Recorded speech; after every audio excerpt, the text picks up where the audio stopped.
हर हर महादेव। हर हर महादेव। आज हम श्री शिव महापुराण के विद्वेश्वर संहिता के 21वें अध्याय का पाठ करने जा रहे हैं।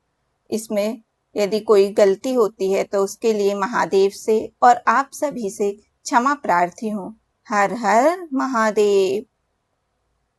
वक्रतुंड महाकाय सूर्यकोटि समप्रभा निर्विघ्नं कुरु मे देवो सर्वकारेषु सर्वदा। ओम श्री शांब शिवाय नमः। ओम श्री गणेशाय नमः। त्वमेव माता च पिता त्वमेव बन्धुश्च सखा त्वमेव विद्या द्रविणं त्वमेव सर्वं मम देव देव। हर हर महादेव।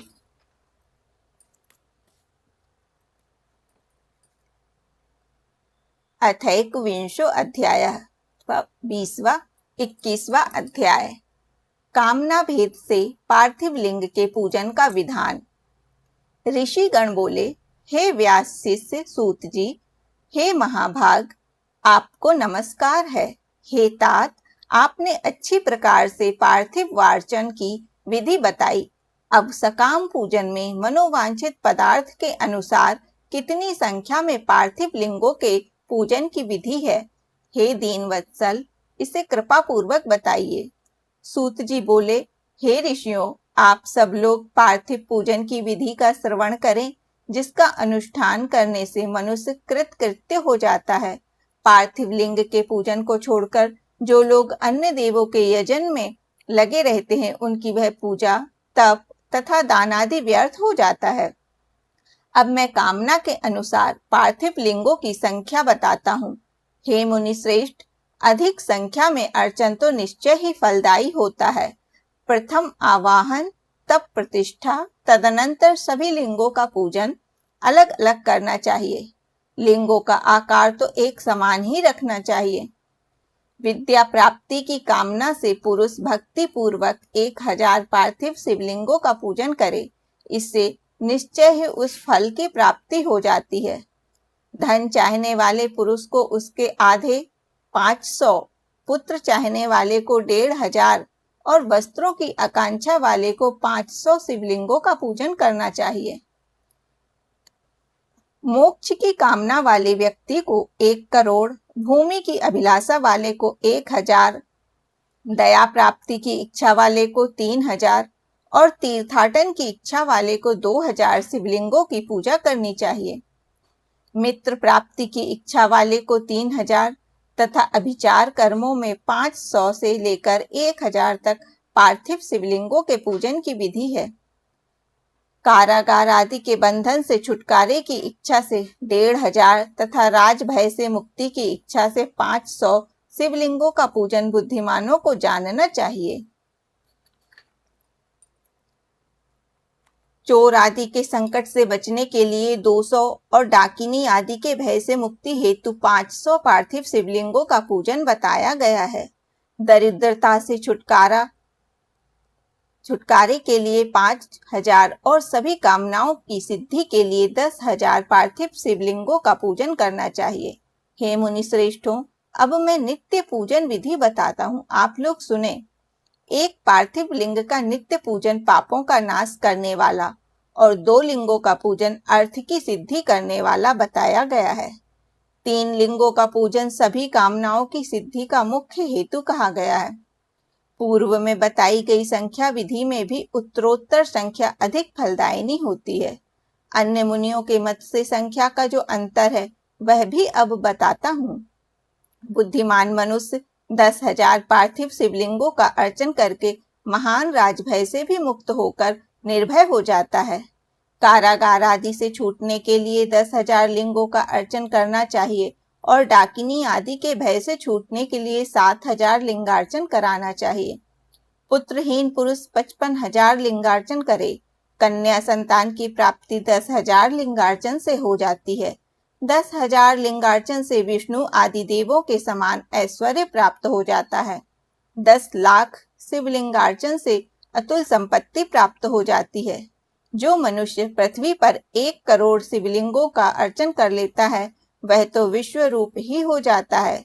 इसमें संदेह नहीं करना चाहिए। वह तो शिव रूप ही हो जाता है, इसमें संदेह नहीं करना चाहिए। पार्थिव पूजा करोड़ों यज्ञों का फल प्रदान करने वाली है, इसलिए सकाम भक्तों के लिए यह भोग और मोक्ष दोनों प्रदान करती है।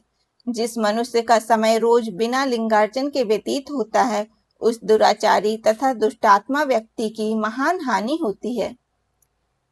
एक ओर सारे दान, विविध व्रत, तीर्थ, नियम और यज्ञ हैं तथा उनके समकक्ष दूसरी ओर पार्थिव शिवलिंग का पूजन माना गया है।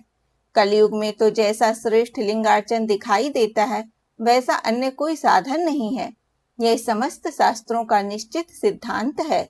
शिवलिंग भोग और मोक्ष देने वाला तथा विविध आपदाओं का निवारण करने वाला है। इसका नित्य अर्चन करके मनुष्य शिव सायुज्य प्राप्त कर लेता है। महर्षियों को शिव नाम में इस लिंग की नित्य पूजा करनी चाहिए। यह सभी लिंगों में श्रेष्ठ है, अतः विधान पूर्वक इसकी पूजा करनी चाहिए। हे मुनिवरों, परिमाण के अनुसार लिंग 3 प्रकार के कहे गए हैं, उत्तम, मध्यम और अधम। उसे आप लोग सुने, मैं बताता हूँ। जो 4 अंगुल ऊंचा और देखने में सुंदर हो तथा वेदी से युक्त हो, उस शिवलिंग को शास्त्रज्ञ महर्षियों ने उत्तम कहा है। उससे आधा मध्यम और उससे भी आधा अधम माना गया है। इस तरह 3 प्रकार के शिवलिंग कहे गए हैं, जो उत्तरोत्तर श्रेष्ठ हैं। जो भक्ति तथा श्रद्धा से युक्त होकर अनेक लिंगों की मन से नित्य पूजा करता है, वह मनोवांछित कामनाओं की प्राप्ति कर लेता है। चारों वेदों में लिंगार्चन से बढ़कर कोई पुण्य नहीं है। सभी शास्त्रों का भी यही निर्णय है। विद्वान को चाहिए कि इस समस्त कर्म प्रपंच का त्याग करके परम भक्ति के साथ एकमात्र शिवलिंग का विधिवत पूजन करे। केवल शिवलिंग की पूजा हो जाने पर समग्र चराचर जगत की पूजा हो जाती है। संसार सागर में डूबे हुए लोगों के तरने का अन्य कोई भी साधन नहीं है। अज्ञान रूपी अंधकार से अंधे हुए तथा विषय वासनाओं में आसक्त चित्त वाले लोगों के लिए इस जगत में भव सागर से पार होने हेतु लिंगार्चन के अतिरिक्त अन्य कोई नौका नहीं है।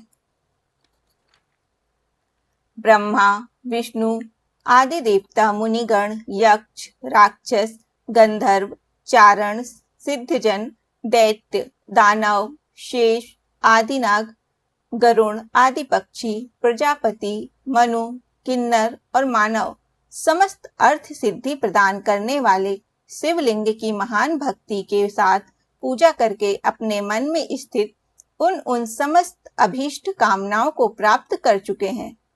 ब्राह्मण, क्षत्रिय, वैश्य, शूद्र अथवा विलोम शंकर कोई भी क्यों ना हो, वह अपने अधिकार के अनुसार वैदिक अथवा तांत्रिक मंत्र से सदा आदर पूर्वक शिवलिंग की पूजा करें। हे ब्राह्मणों, हे महर्षियों, अधिक कहने से क्या लाभ।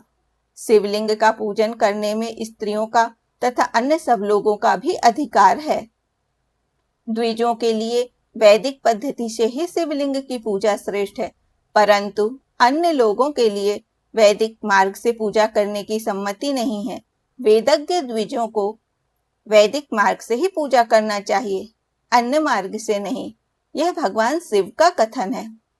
दधीची, गौतम आदि के शाप से जिनका चित्त दग्ध हो गया है, उन द्विजों की वैदिक कर्म में श्रद्धा नहीं होती। जो मनुष्य वेदों तथा स्मृतियों में कहे हुए सत्कर्मों की अवहेलना करके दूसरे कर्म को करने लगता है, उसका मनोरथ कभी सफल नहीं होता। इस प्रकार विधि पूर्वक भगवान शंकर का नैवेद्यांत पूजन करके उनकी त्रिभुवनमयी 8 मूर्तियों का भी वही पूजन करें। पृथ्वी, जल, अग्नि, वायु, आकाश, सूर्य, चंद्रमा तथा यजमान, ये भगवान शंकर की 8 मूर्तियां कही गई हैं। इन मूर्तियों के साथ साथ शर्व, भव, रुद्र, उग्र, भीम, ईश्वर, महादेव तथा पशुपति, इन नामों की भी अर्चना करें। तदनंतर चंदन, अक्षत और बिल्वपत्र लेकर वहां ईशान आदि के क्रम से भगवान शिव के परिवार का उत्तम भक्ति भाव से पूजन करें। ईशान, नंदी, चंड, महाकाल, भृंगी, वृष, स्कंद, कपर्दीश्वर, सोम तथा शुक्र ये 10 शिव के परिवार हैं, जो क्रमशः ईशान आदि 10 दिशाओं में पूजनीय हैं। तत्पश्चात भगवान शिव के समक्ष वीरभद्र का और पीछे कीर्तिमुख का पूजन करके विधि पूर्वक 11 रुद्रों की पूजा करें। इसके बाद पंचाक्षर मंत्र का जप करके शतरुद्रीय का पाठ तथा नाना प्रकार की स्तुतियां करके शिव पंचांग का पाठ करें। तत्पश्चात परिक्रमा और नमस्कार करके शिवलिंग का विसर्जन करें। इस प्रकार मैंने शिव पूजन की संपूर्ण विधि का आदर पूर्वक वर्णन किया। रात्रि में देव कार्य को सदा उत्तराभिमुख होकर ही करना चाहिए। इसी प्रकार शिव पूजन भी पवित्र भाव से सदा उत्तराभिमुख होकर ही करना उचित है। जहाँ शिवलिंग स्थापित हो उससे पूर्व दिशा का आश्रय लेकर बैठना या खड़ा नहीं होना चाहिए, क्योंकि वह दिशा भगवान शिव के आगे या सामने पड़ती है। इष्ट देव का सामना रोकना ठीक नहीं है। शिवलिंग से उत्तर दिशा में भी न बैठे, क्योंकि उधर भगवान शंकर का वामांग है, जिसमें शक्ति स्वरूपा देवी उमा विराजमान है। पूजक को शिवलिंग से पश्चिम दिशा में भी नहीं बैठना चाहिए, क्योंकि वह आराध्य देव का पृष्ठभाग है। पीछे की ओर से पूजा करना उचित नहीं है, अतः अवशिष्ट दक्षिण दिशा ही ग्राह्य है, उसी का आश्रय लेना चाहिए। तात्पर्य यह है कि शिवलिंग से दक्षिण दिशा में उत्तराभिमुख होकर बैठें और पूजा करें। विद्वान पुरुष को चाहिए कि वह बिना भस्म का त्रिपुंड लगाए, बिना रुद्राक्ष की माला धारण किए तथा बिल्व पत्र का बिना संग्रह किए भगवान शंकर की पूजा न करे। हे मुनिवरों, शिव पूजन आरंभ करते समय यदि भस्म ना मिले तो मिट्टी से ही ललाट में त्रिपुंड अवश्य कर लेना चाहिए। इस प्रकार श्री शिव महापुराण के अंतर्गत प्रथम विद्वेश्वर संहिता के साध्य साधन खंड में पार्थिव पूजन वर्णन नामक 21वां अध्याय पूर्ण हुआ। हर हर महादेव। महादेव की करुणा कृपा आशीर्वाद हम सभी पर सदैव बनी रहे। हर हर महादेव।